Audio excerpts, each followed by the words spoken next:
అంటే ఇక్కడ ఉన్నదే ప్రపంచంలో ఉంది, ప్రపంచంలో ఏది ఉండదు. అంటే ఏ విషయాన్ని యొక్క సునిశ్చితంగా పరిశీలన చేసి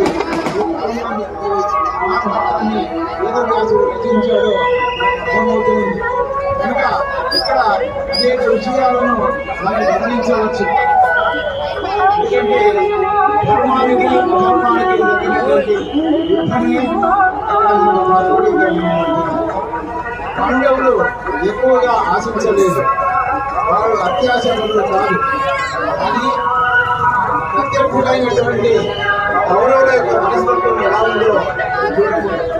వారు కోరుకున్నటువంటి 5 గ్రామాలను కూడా చివరికి కూడా ఆడినటువంటి స్థలాన్ని కూడా భూభాగాన్ని కూడా నేను యుద్ధానికి సిద్ధపడ్డాడే కానీ రాజ్యాన్ని ఇవ్వడానికి మాత్రం ఏమాత్రం ఒప్పుకోలేదు దుర్యోధనుడు. అహంభావి కాబట్టి పతనమయ్యేటువంటి పరిస్థితులు ఉన్నాయి కనుకనే అతని యొక్క బుద్ధి వక్రీకరించి అలా ప్రవర్తించడం జరిగింది.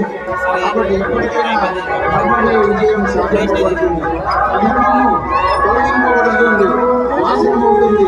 కాబట్టి